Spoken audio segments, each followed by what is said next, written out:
Welcome everyone to the Dragons of Power podcast, our second episode. And today we've got two more episodes of House of the Dragon to talk about, and another episode of the Rings of Power, where there was so much amazing stuff this week, and a lot of things that blew both Steve and I's minds that we managed to finally see come to life on screen. Steve, your thoughts? I loved both episodes. They were each tonally different. They also had much different kinds of action taking place. Mm-hmm. There's the classical action happening with the beautiful stunts that happened in Rings of Power, and then the dirty adult action that went down to Mm-hmm. where in House of the Some Dragon. banging on a drum, so to speak. Animal skins with human skin. Oh, we'll get into that later. We'll get skin to that later for sure. Yes. Now, Steve, let's start off this week. You had some questions about House of the Dragon, yeah? Yeah. I was more dutiful and scholarly in my approach to my consumption of episode 4. Tolkien fan that I am. So I thought this episode was very different. The bulk of it was about sex. Mm-hmm. There will be none of in Rings of Power, I'm sure. Definitely not Game of Thrones style sex. No. That's one thing Tolkien fans draw a very hard line. Oh, you nerds. We're very no. It's all about spirit and honor. And anyway, lots of sex in episode 4. I even had to cover my eyes because I wasn't sure how old Rhaenyra was, even though I knew the actress legally had to be of age. I felt very I feel like such a prude saying all this, but that's the point. That's why they put it in. Exactly. It's meant to be kind of cute as a car crash. You can't help but look away. It's so insane. I actually I want to give a shout out to the director of this episode, because this is the first episode of House of the Dragon that was directed by a female director. CLair Kilner directed this episode, and did an unbelievable job with the whole episode, but the brothel scene in particular was so perfectly executed and was so much more elegant and through the female gaze of what a brothel scene could be versus the typical Game of Thrones brothel scene where we see a woman being bent over like livestock and just literally manhandled from a very misogynistic point of view, which I understand the artistic choice based on the time period that you're portraying, but also we can have a little bit of fucking variety. And CLair Kilner, you crushed it. I can't wait to see her get future episodes in this series. Yeah, I would say is very artfully. You said elegant. I'm very artfully done. Yes. Beautiful fragments of bodies in each corner of the frame that was done in a way that was passionate and carnal, but not pornographic. Mm-hmm. Yeah, which is a bit of a Take that with a change grain of salt from me, but I didn't find it to be overtly pornographic. Right. I would agree with that. I think that you especially look at some of the season 1 Game of Thrones sex scenes, and you could, it was basically a porno with a plot. And this definitely had a very different feeling. I think they also captured perfectly the moment at the end where Daemon abandons Rhaenyra in this random brothel where she's never been before, and she's just standing there covering herself up, still dressed in those little boys' clothes. That scene was incredible. The amount of shame and fear she must have felt in that moment, especially also being in what I assume was Flea Bottom in King's Landing, without any of her protection. Like us as regular people, that's not an issue, but her as the literal heir to the Iron Throne, there's a giant target on her back there. I can't imagine the fear that she would be experiencing from every direction.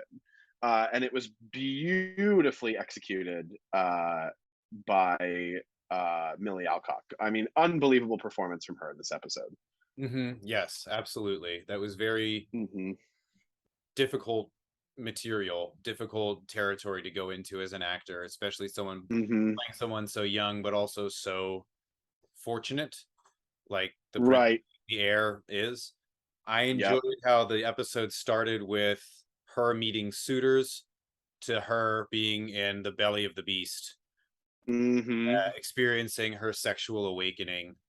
It was a very, very interesting arc, and it was a Yep. standalone episode for sure. It very much so, and I want to give a lot of credit to Fabian Frankel, my namesake, for his inner conflict in that moment when the princess is throwing herself at him, and as much as he wants it, he does not want to break his honor. And it was a really amazing conflict because he knew what was happening was wrong, but also how are you supposed to say no to the heir to the Iron Throne? But also, how are you supposed to balance your oath when you can't say no to the heir to that unbelievable scene for him. And then this show does a fantastic job of telling concurrent stories. The scene where Viserys and Alicent are having sex and she's basically just Oh, a sex toy to him. Her face, her like I could watch her. You saw her fully disassociating from her body. oh, It was awful. yeah, yeah, it was great. Yeah, Very yeah, powerful juxtaposition. yeah. And so my question is something really big, I think even bigger than her sexual awakening in terms of Rhaenyra's arc. Something really big Mm-hmm. happened when she was confronted by Alicent and forced to account for herself. Not only did she lie to Alicent, Mm-hmm. she swore on her mother's grave. Mm. Again, as a Tolkien fan, if you swear an oath, that's it. And I can imagine it's not so different in Game of Thrones. However, part of the drama of that series is people breaking their oaths and going back on what they say for new oath. Mm-hmm.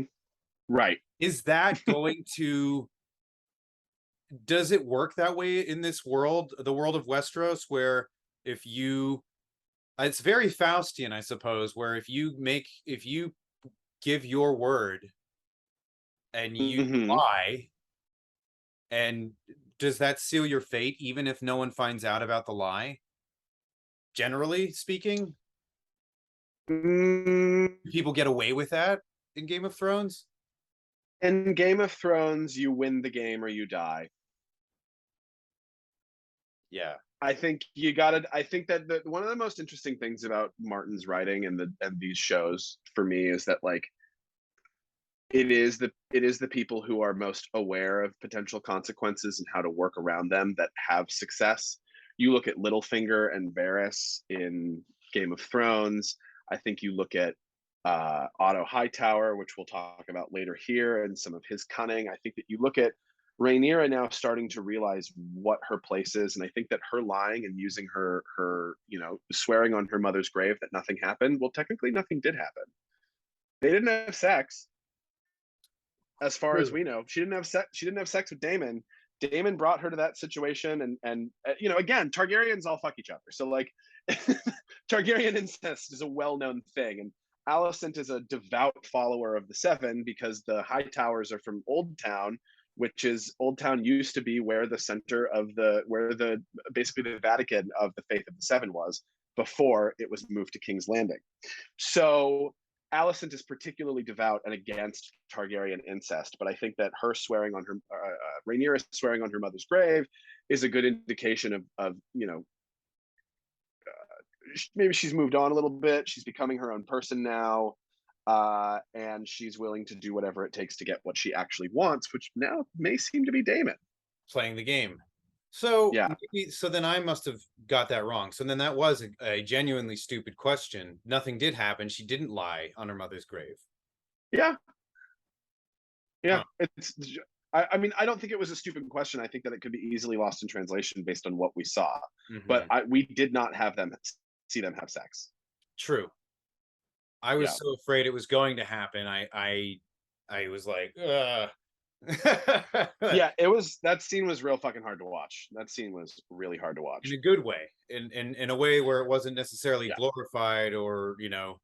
normalized, right? Right. You know, Right. You compare. I think that you compare that scene to like the Ramsay and Sansa wedding night scene in terms of how this uh, depiction of something terrible is put on screen, where one just went as far in the terrible direction as they possibly could, and this was treated with a lot more respect to Mhm, both performers and audience. mhm, mhm.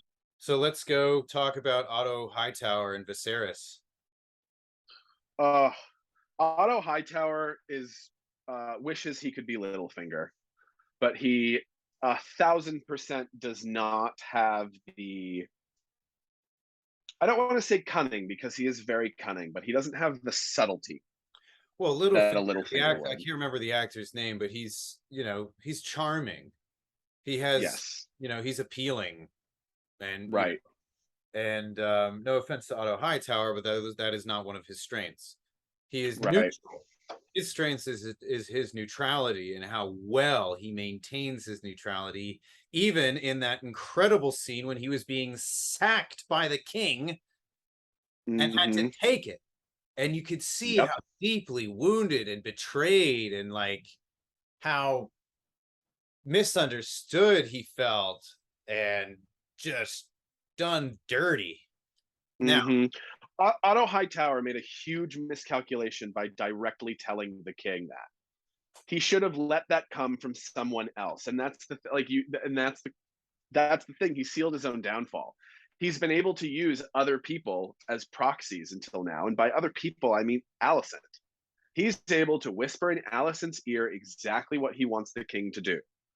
And Damon has probably been right about Otto Hightower all along. right.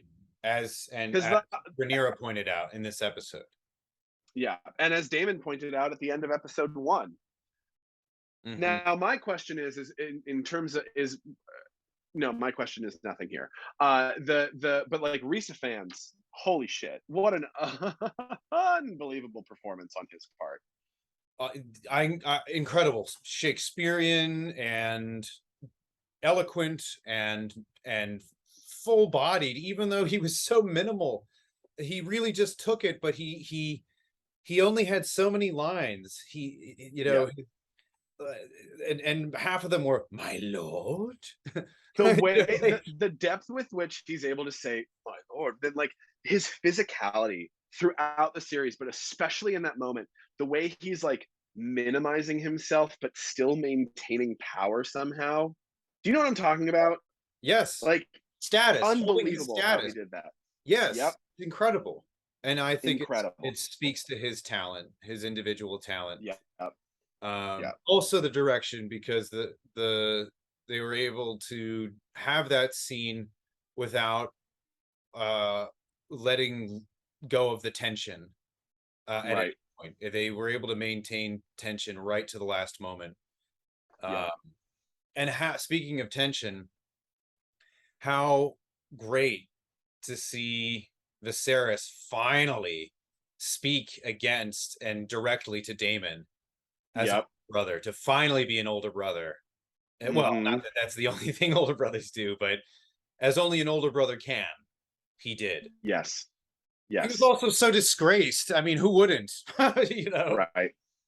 did Daemon go to King's Landing just to put the idea in Viserys's head to take Rhaenyra? Was that his whole angle? Is that why he even, or do you think he had the idea after he got there?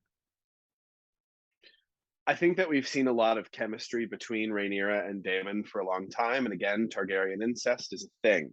And I think Daemon is always plotting to put himself in the best position to maintain power.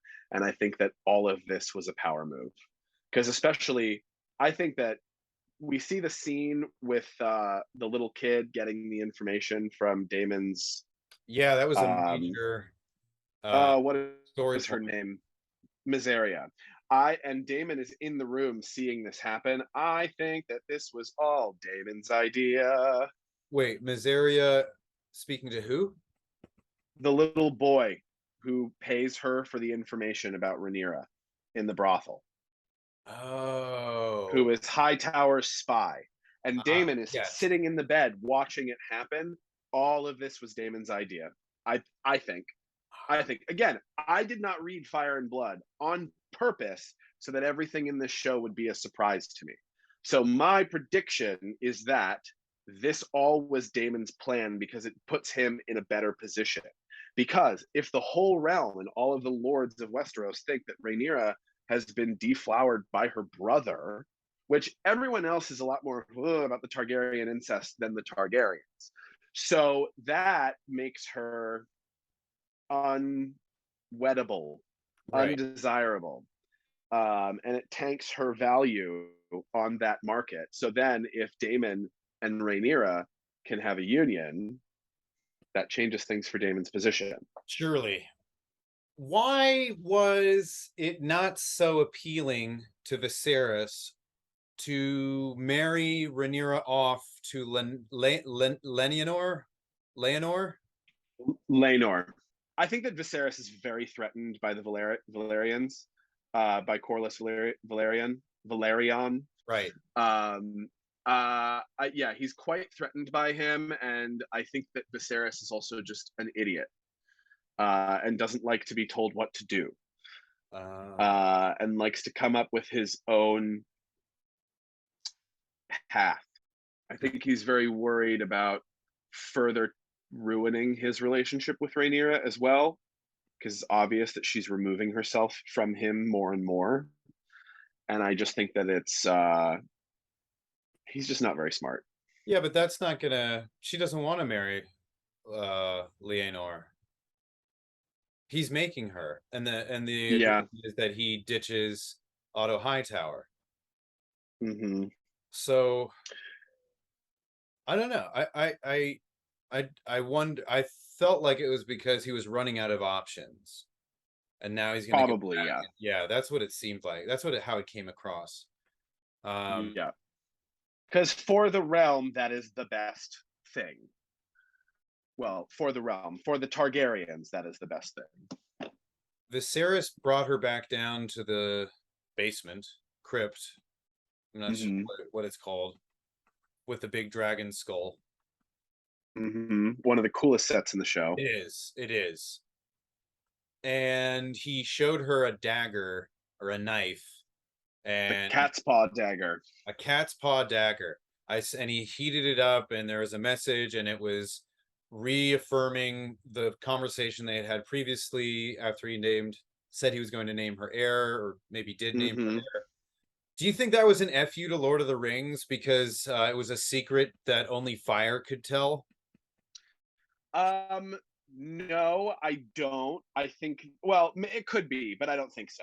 I think it is. I think they're trying to say, screw you with your Lord of the Rings lore. We can do that better. It could be, but I think that if that's what they're trying to do, it's clunky as shit considering how we know how Game of Thrones fucking ended. Because, like, again, anytime I see an indicator, anytime that there is something that reminds me of the last season of Game of Thrones, I get fucking mad because I'm still fucking pissed about the end of Game of Thrones because it was utter shit. Utter fucking shit. Like, that would have been like, oh, Frodo had an aneurysm. Lord of the Rings is over. Done. Like, no. Every time there's a mention to that, I honestly think that it is HBO setting themselves up to probably use the Jon Snow show to retcon the last 2 seasons of Game of Thrones.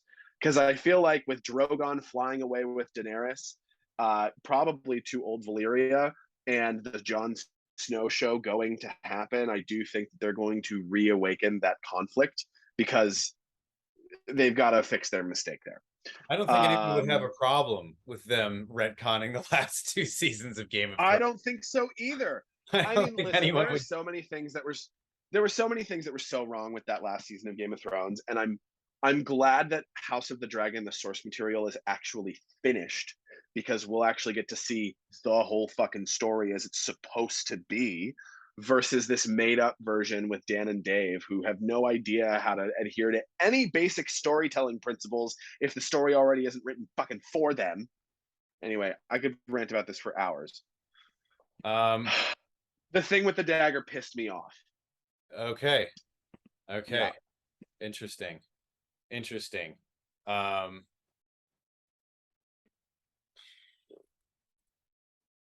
my favorite line of that episode came at the end. Oh, Yes. When Rhaenyra is brought a elixir of sorts to terminate her pregnancy, we assume. yes. David Horovich has an incredible voice and a wonderfully stoic expression, and answers her when she asks what's in it. A tea, milady. Because A he's tea, telling her milady. it's poison for your pregnancy, but he Right. doesn't say so. He's trying to he says it in a way to try and get her to take it. Mm-hmm. Just some hemlock, my lady. Every last drop. She knew immediately that she didn't, and I don't think she took it. And I think that it's Kristen Cole's baby. I have no reason to doubt you. Yep. Yep. I can't wait to see more Corlys, Valerian. Yep. I like the Valerians. I think they're super duper cool. I think Yeah, they're very interesting. they introduced some very interesting hot takes on the Targaryens. Yep. While also trying to align with the Targaryens. Right. Right. 100%. Yep. Wed her It's to me. very wed her to me. I think Insane. I think he had the plan. Yeah, I think it was premeditated. Because the first words out of his mouth were not, yeah, I did. What are you going to do about it? It was, wed her to me. Mm-hmm. I found a solution to both of our problems. Because, this, now that I really think about it, this is also Daemon's closest way to become Hand of the King as well and have even more power. Oh, that makes total sense. Yeah, Mm-hmm. I could see that happening. Totally. Yeah. Because it begs the question, who will be the next Hand of the King? Yeah. Whoa. And again, we don't know. We, again, very purposefully in the dark here. Very purposefully in the dark. I don't know who the next Hand is going to be.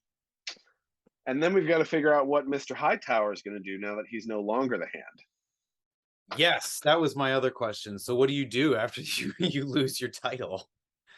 Seriously, he's not. I doubt he's going back to Old Town, but I think now he's going to be using Alicent to manipulate Viserys even more. And I'm pretty sure Alicent is definitely going to become more and more resentful of her situation. Yes, I see that happening as well. And when that ticking time bomb goes off, I'm sure it will be the exact worst moment for her to lose her composure and her rationale. Right. Seriously. Alex, what was your favorite moment from episode 4? What was my favorite moment from episode 4?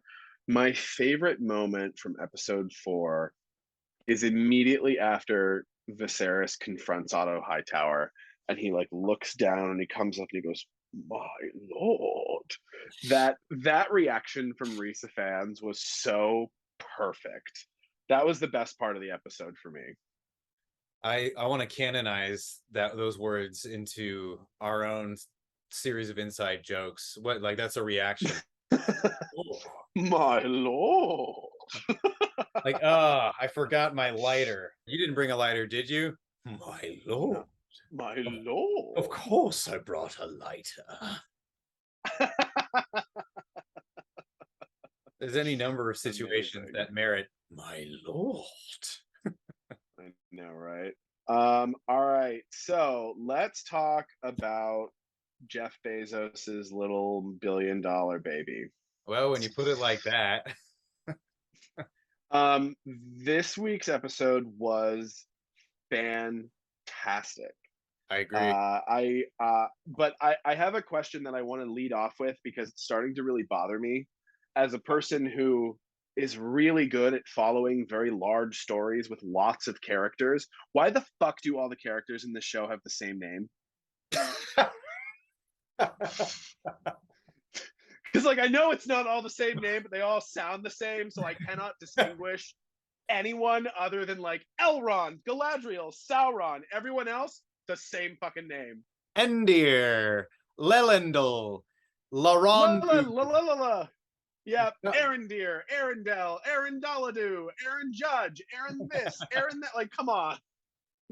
I feel like I need like a chart next to the TV when I'm watching the show. Then it is definitely following in the traditions of Tolkien's writing, because because all of his books, I believe, in the beginning of all of his publications, have pages that include the lines of certain houses of men and elves, so that you understand what they're referencing. Especially the Silmarillion, of course, because it's the history book. So there's the lineage of elves, the lineage of men. There is no lineage of dwarves, at least not a comprehensive one, because Tolkien didn't finish doing it. And his way of summarizing that was, well, they have their own secrets.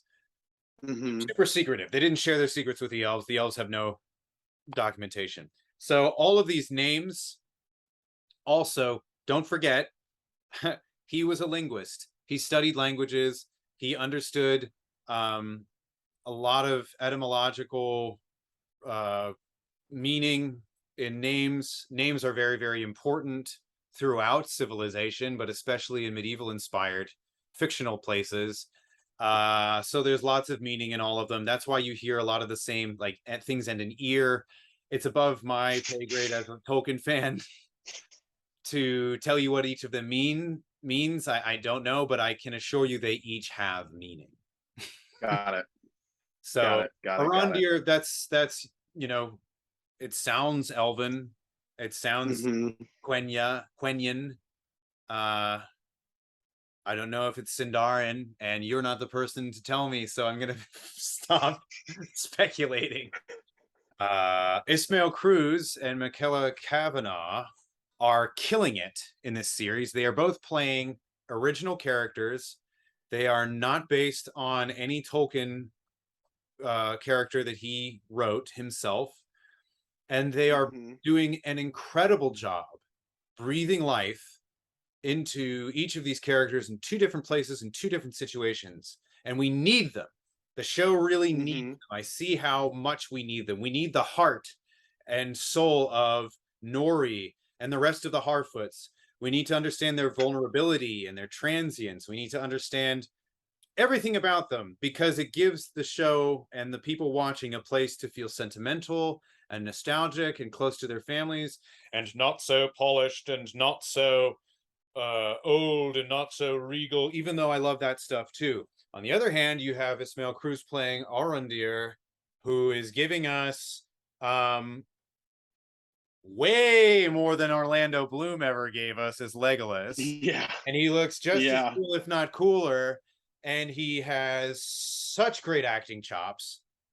No pun intended, because he does the tree episode. Stay tuned for more. So he's incredible. He's incredible. He is playing such a three-dimensional character. He and the rest of the actors playing elves are so good, and the direction is so great. And as much as I love Peter Jackson's movies, one of the things I did not like was the way he did elves. They were pretty. The sets were great. The costumes were great. Their demeanor was flat and monotone. And I didn't think that any of them did things like pass gas or get angry at each other or have birthdays or anything human-like. This series is doing such a great job getting you on board with what it means to be an elf in a way that I feel as a human makes sense to me. I also feel as a Tolkien fan, yeah, the elves were complicated. There's there's all kinds of things that happen to elves that are not so one-dimensional as they were depicted in Peter Jackson's trilogy, and Ismael Cruz is doing an excellent job. His action scenes are great. The choreography is cool. They keep it moving. They don't get stuck on one cool gag or one cool stunt. They kept it up. They're super innovative. They're smart because they're the Eldar. They are the oldest elves. They're it's really, really cool. The way they got out of there and they waited till the sun was in its height. And I loved that scene. And then the grief that he had for cutting down that tree, and that is so Elven. Tolkien loved trees and loved nature, and he instilled the elves with this same love, and that's why Lothlorien is in trees and quite literally tree houses and so on and so forth. So it was a big deal. They got it through very, very clearly. I'm sure some haters are like, look at them pushing like climate change and stuff like that. You can see their political beliefs. That may be. Don't forget, Amazon's paying for it, and they're not too kind to the planet. Second of all, it is so Tolkien-esque to have an elf cry to tear down a tree. Anyway. Who are the blue wizards? And do the comets have anything to do with the wizards? We talked about this last week a little bit. I mentioned the blue wizards. I said as a fan, it would be fun, but I think as a non-fan, no one would care. Okay. Since then, I've heard and read some theories. The theories that I was reading are that there's more than one comet. It's not just one comet that was seen by all of the folks that we were introduced to in episode 1, but it is actually multiple comets. Maybe 2. Why? Maybe 5. Because there were 5 different camera angles. So 2 comets for the 2 blue wizards, Palando and Alatar. And I mentioned that they were retconned by Tolkien himself in, I believe, The Peoples of Middle-earth, which is one of his later publications of his notes. And he said that they went into Middle-earth before the rings were created, when Sauron's presence was announced, to try and gather and guide men not to side with Sauron. And that is very, very fitting for where episode 3 took us. We learned about Halbrand's claim to a throne back home. I believe we know that he is from the Southlands. We know that he comes from a lineage of kings of men that swore a blood oath to Morgoth, which means he is bound to do that same oath. I believe he was trying to flee this terrible fate of his to lead his kingdom of men against the Western forces of good in allegiance with Morgoth. I think he was trying to shirk that responsibility because he didn't want to fulfill this blood oath. And I think Galadriel is inadvertently putting him back in the driver's seat of all that. Interesting. Very interesting. Because when you create your own enemy. And Gil-galad makes the analogy why he's getting rid of Galadriel, sending her back to the Undying Lands. He makes an analogy about a fire spreading by trying to put it out eagerly. And his point is Galadriel and her methods might be doing more harm than good if this is going to happen. So, interesting. Because we learned that, it makes sense to bring the Blue Wizards in and show them interacting with this whole race of men. And there's 2 different kingdoms of men that we didn't see in full in Lord of the Rings, but we got glimpses of in the 2 Towers and Return of the King. And I'll get back to that. Okay. So those are the Blue Wizards, Palando and Alatar. They came in the Second Age, according to Tolkien, and they went into the south and the eastern area. They were trying to go, I suppose, maybe primarily the south, but primarily the eastern area, which is an area called Rhun, which is where the Easterlings are from. Now, right, and before Sauron ruined everything. That's right. Very, very good. I'm sorry, I should be giving you more. Put the ring upon his finger. Oh man, cut it out. Cut it off. Cast it into the fire. Zing. All right, now go on. My apologies. No, that's quite all right. So there's the realm of Rhun, which is north and east of Mordor, and that's where the Easterlings are from, which is a race of men or a nation of men, and they have already made an appearance in Peter Jackson's trilogy briefly. They were entering the Black Gate in Two Towers when Gollum brought Frodo and Sam to the entrance, and they're about to run in after them and hide behind them this battalion of well-decked out, well-armored soldiers with these cool-looking spears or halberds, amazing-looking helmets. They're they're all masked, and they almost catch Frodo and Sam, if not for Frodo's elven cloak to hide them. Those are the Easterlings. They come from the land of Rhun. The Blue Wizards were sent there to try and convince them not to fight for Sauron. At least one of them. Another, and if I'm not mistaken, they were also sent south to the Haradrim, but I'm not positive about that. I definitely know that they went to Rhun. And they were never heard from again. So it is likely that they also turned to evil because the Easterlings wound up fighting for Sauron, which will be a very interesting arc. And that, the idea of the Blue Wizards turning out to be evil is entirely possible, because while you don't necessarily hate the stranger, you can't trust him because he killed those fireflies. Right. And the idea also that he used the fireflies to create the constellation, and why he's fixated on this constellation is the constellation is possibly a meeting point for the other Blue Wizard, or the other people or things that came from perhaps the other 4 comets, if indeed it is 4 other comets. I don't know. Got it. And if that's the case, then the scope of this show is much larger than I expected initially, and I'm very excited. And it's like, there's more. Like, right. It feels like that, because that kind of felt like when I heard that theory the first time, it kind of felt like a Westworld. You know, when you realize at the end of season 1 of Westworld, it's actually like 9 independent storylines that are all happening at the same time, that all merge at the same time, which is probably what we're going to get here. We're probably in 5 different time periods here. Well, that's fascinating, and I don't know yet. And I think, as a person who knows nothing about Tolkien, what I think is that the earliest timeline that we're seeing is the one with Arendir, Ismail Cruz, Bronwyn, and Theo with the sword fragment. Yes. Because I think that is what we're seeing. It could be that Theo, we see him when he's grown up, and who knows who Theo is. Could, maybe Theo is Sauron. So, Steve, that's my next question for you. Who the fuck is Sauron in this? Well, we know who he's not. We know, well, that's not fair. I think I know who he's not. I don't think he's Halbrand. I do not think Halbrand is Sauron. If Halbrand was Sauron, he would not have saved Galadriel.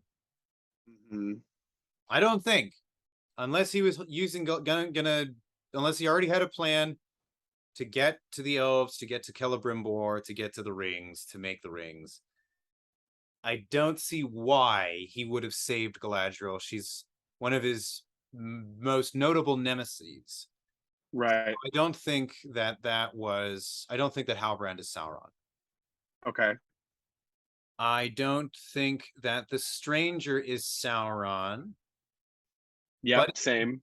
But I'm starting to wonder maybe he is, because he's lulling us into could be lulling us into a false sense of security and helping the Harfoots out, particularly Nori's family.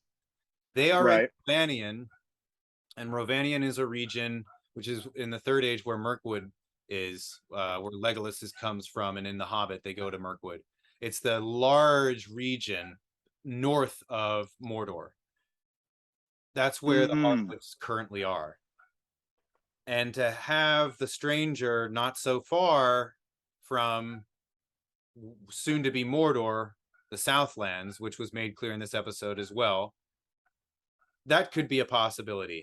And he's going to use them to get there. Perhaps. Right.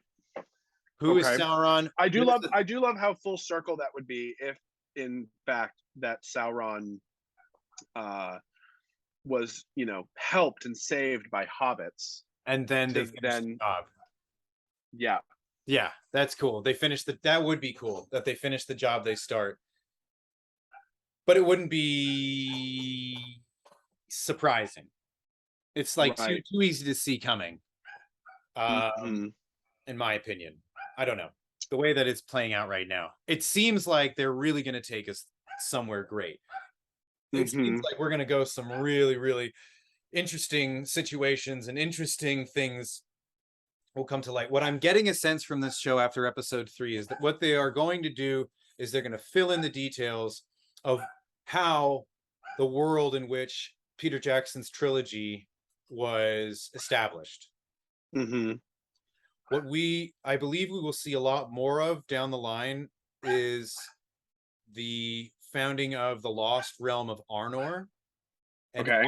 Arnor is named after Anarion, Isildur's brother, who is named, not seen in episode 3 when they're sitting around the table. And Got that it. when Gondor is founded by Isildur, and Arnor is founded by Anarion. I think we're going to see that, and we will So probably. wait, those are two different people? Believe it or not, they are. Yeah, man. So who is Sauron, though?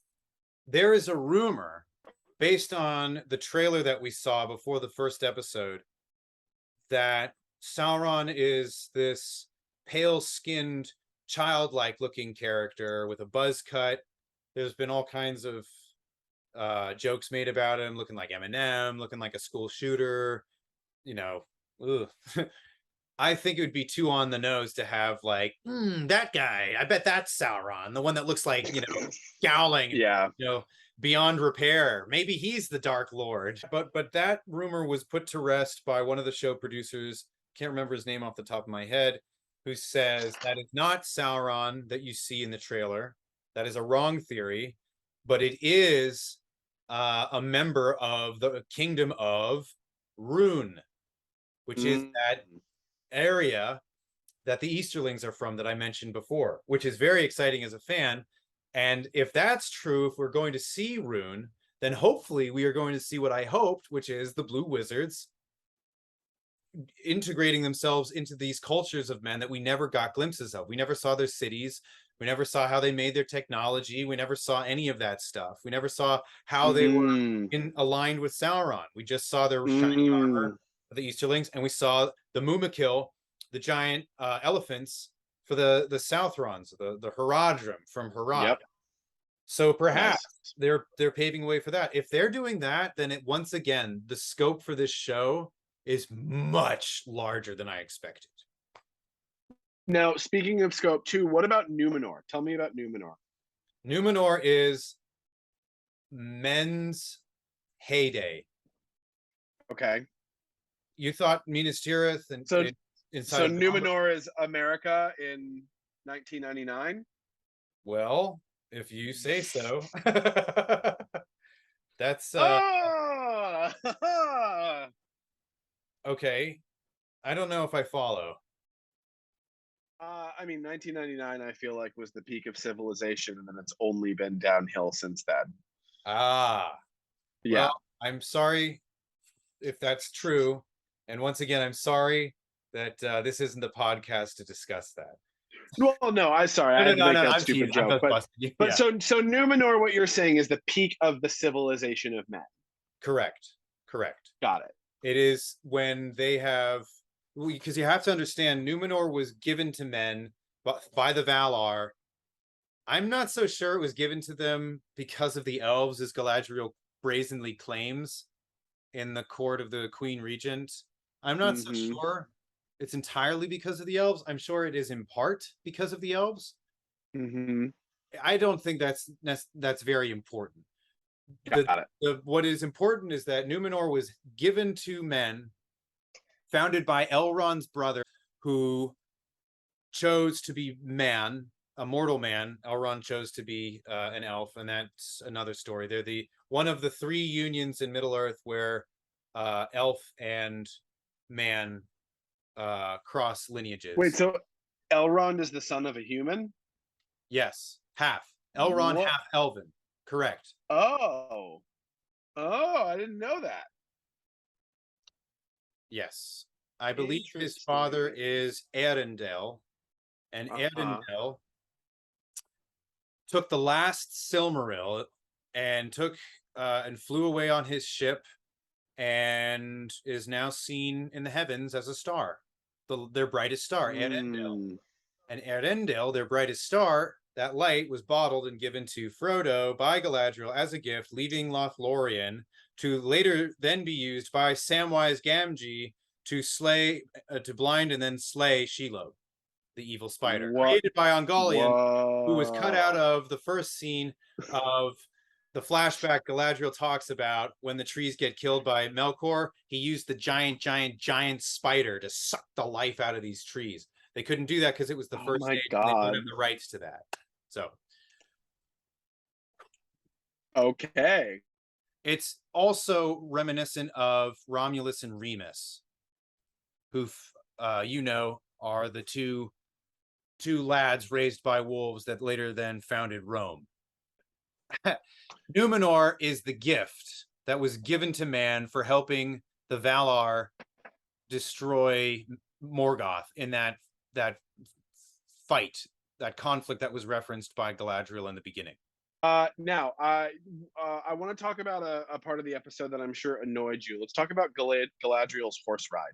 Ooh, okay. So, so that was unfortunate editing. And the Yeah. director also is at fault because, well, maybe the director didn't have final cut. Maybe it was left to the editor and that part was rushed. I'm not sure. I would think not on a product of this scale, but I do not blame Morgan Mm-hmm. Clark. She has been acting incredibly. I think she is playing this character very, very well. She's doing incredible things with this text. I don't blame Morfydd, and I feel very bad for her because it was not shown to us well.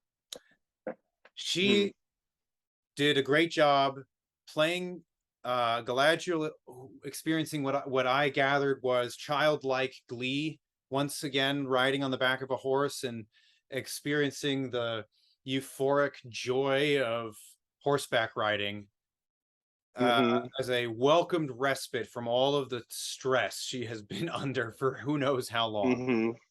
Mm-hmm. Mm-hmm. Fortunately, they didn't give us a 0 to 60 in 10 seconds.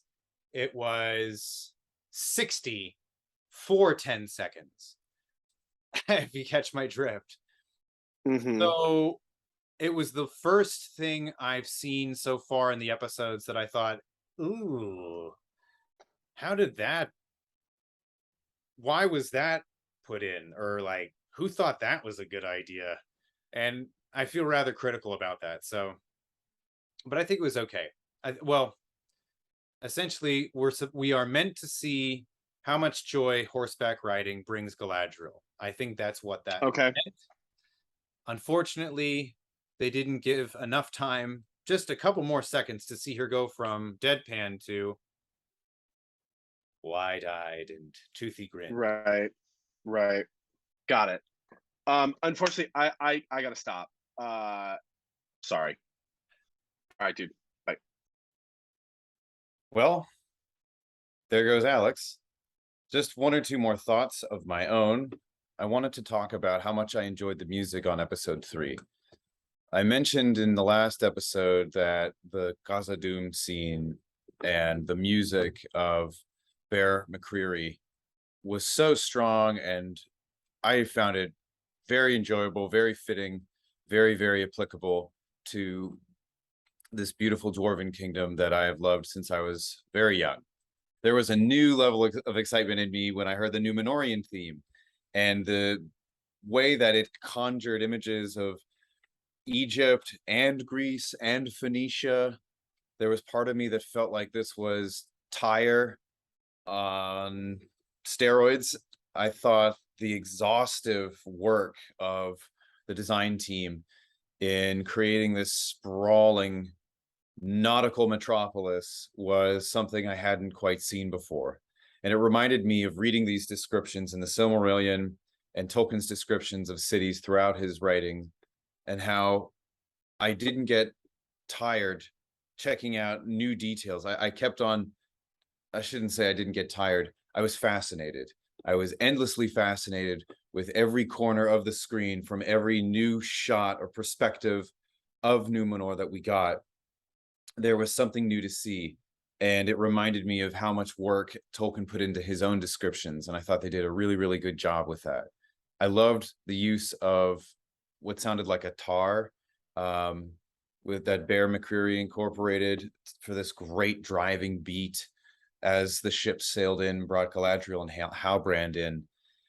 It made me think of splendor, and it made me think of power and commerce and the types of attributes I would apply to great empires throughout civilization.